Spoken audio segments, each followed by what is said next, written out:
about this woman's achievements, but I recently found out that we've got something huge in common. For years I was seeing a lad in South Shields. I visited him religiously every week because he had a massive love for Newcastle United.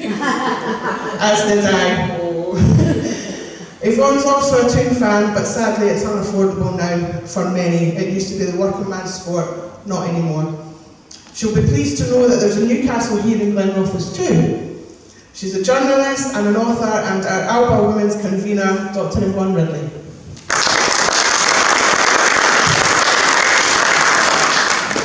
I'm better on my feet.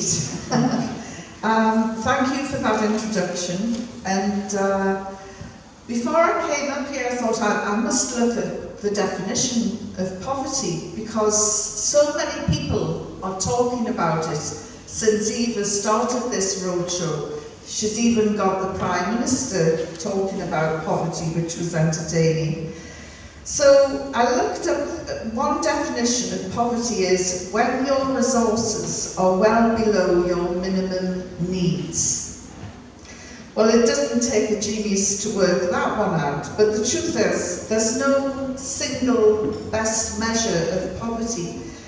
It's a complex problem that needs a range of measures and solutions. But I was going through an old book today, written by, he's expired now, a guy called George Black, who wrote The Doctor at Home. It's like a medical version of the Mrs. Beaton book. And it's the price of 7 and 6, for those of you old enough to remember old money. That's how much it had cost. And he tells us hunger, poverty and starvation are caused by lazy people who won't work. Of course that sounds nuts, doesn't it? But this demonisation process has worked so well over the decades that being poor or out of work or unable to work is somehow our fault. The fault lies with lazy, lazy, lazy governments. That's where the fault lies. These are governments run by people who are too lazy themselves to think or even care about how the less well live. We can't have the likes of Rishi Sunak, the richest man in Westminster, who stands there and he tells us he understands what we're going through. Anything he knows about poverty comes from a textbook. From Leanne, it is a lived experience. She's coming to us tonight from a point of knowledge. And we know that what we get from her is the reality. But Rishi Sunak, he wouldn't know a poor man if he jumped up and punched him. He's standing there tonight, pulling pints on the news, and then saying that he's going to increase alcohol taxes. And he's just got no filter at all. He's going to destroy so many pubs. And there he is, pulling these pints when he's just put another nail in the coffin of the pub industry. Anything he knows about poverty, as I say, comes from either a textbook or the pages of the Telegraph. And yesterday we had Humza Yusuf, another privileged elite person, warning us that tough decisions will have to be made when it comes to our kids. Well, the only tough decision a mother has to make today is heat or eat. That's the reality. And unfortunately, somebody like Humza just doesn't understand that. Surely to God we can solve poverty for all ages and places in Scotland by setting out a long-term and wide-ranging approach that looks beyond the temporary political change, because what the Tories are promising today will differ little to what Starmer will promise tomorrow. At the moment, The Tories and Labour are merging together again, and you can hardly put a cigarette paper between the pair of them.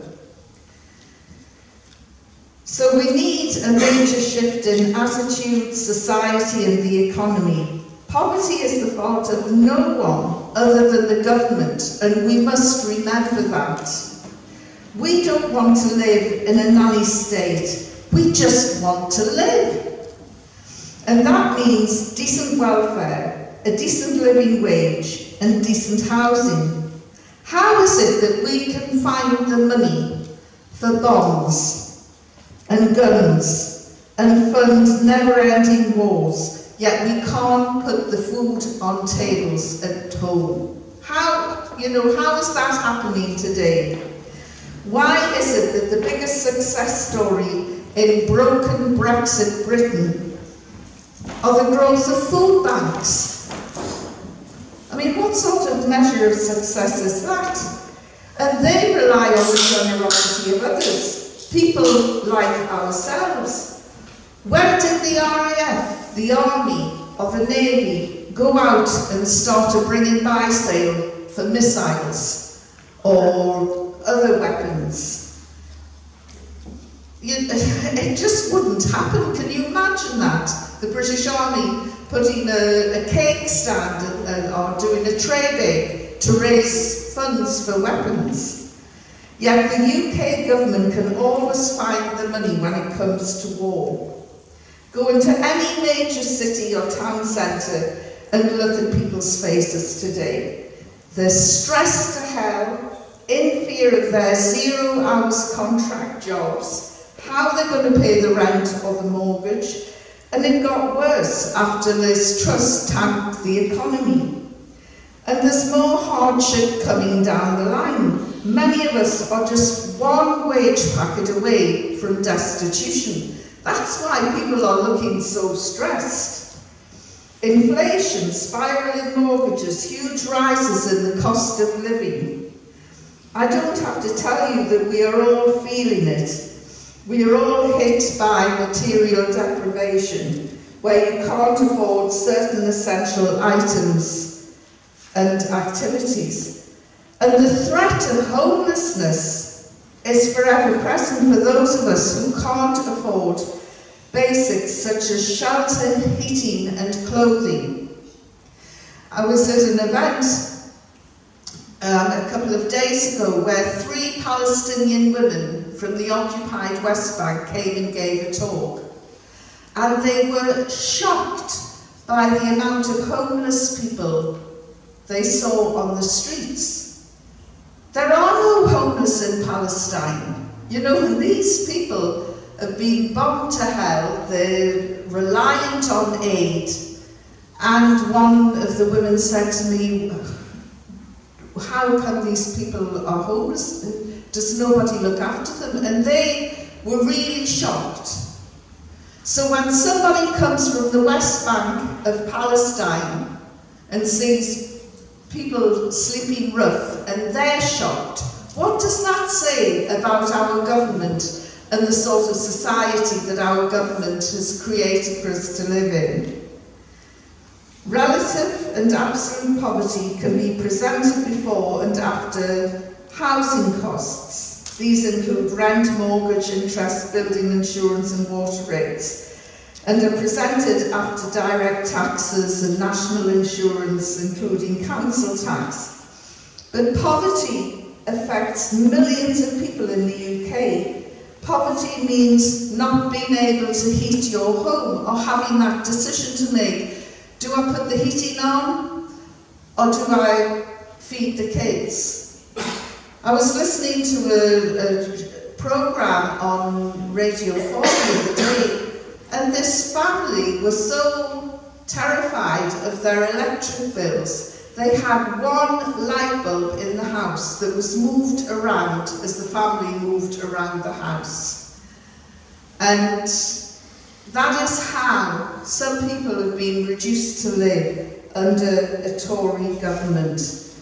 I could go on, and I won't, you'll be pleased to know, but politicians from both the right and the left say poverty is a complex problem that needs a range of measures, telling us different things. Rubbish. It's very, very simple.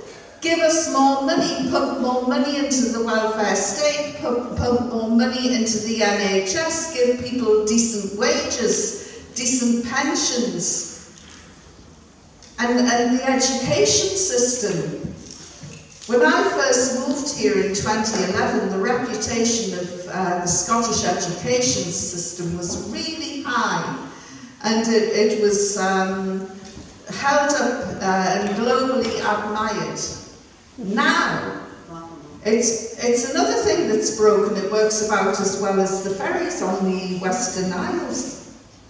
You know, as a journalist, I'm supposed to be objective, and we're not meant to reveal anything or admit to our own political beliefs. We're meant to be asking questions and giving a voice to people who otherwise aren't able to directly seize the attention of politicians and people in power. But I'm not that sort of journalist. I will call truth to power when I see those jumped up passengers on the Westminster gravy train getting fat and comfortable, settling down instead of settling up. There are, of course, some noble exceptions, including our Neil here is one of them, Kenny McCaskill is another. They are the annoying piece of grit that get into the hush puppies of the Westminster lot.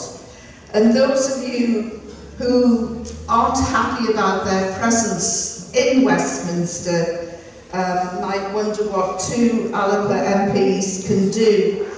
Has obviously never encountered a fly buzzing around their head while they're trying to watch TV or read a book or read a paper. This little insect can drive you crazy.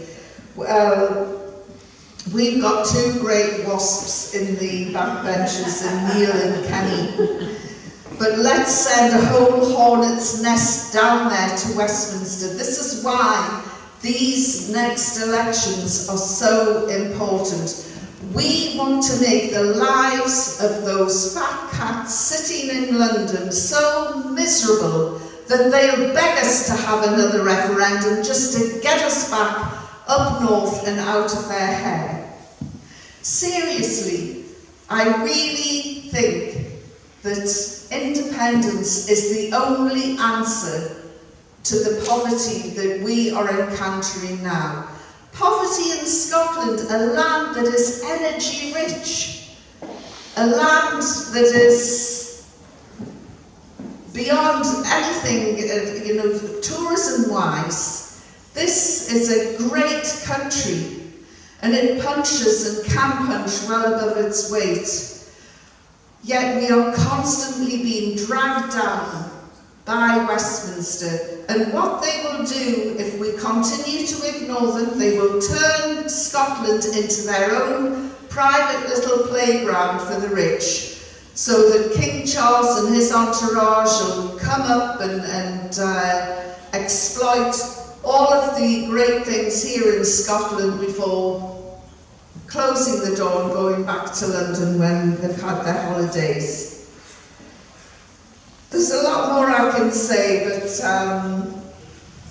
I think that you realise it all anyway. What we're doing at the Alba Party, what we do realise is the strength of unity is the key to open the door to independence. And this is why we've been talking constantly over the last few weeks about a Scotland united and how we should put up candidates in seats. And it doesn't matter what the politics are, vote for the person, the politician representing independence. This is the way that we are going to get it. But we must stick together. We must not let Westminster divide us. We must not let selfish politicians say, oh, that won't work, and rubbish it because of their own power-crazy ambitions. We've only got one ambition in Alba, and that is to get independence, because that is the key to poverty. Thank you.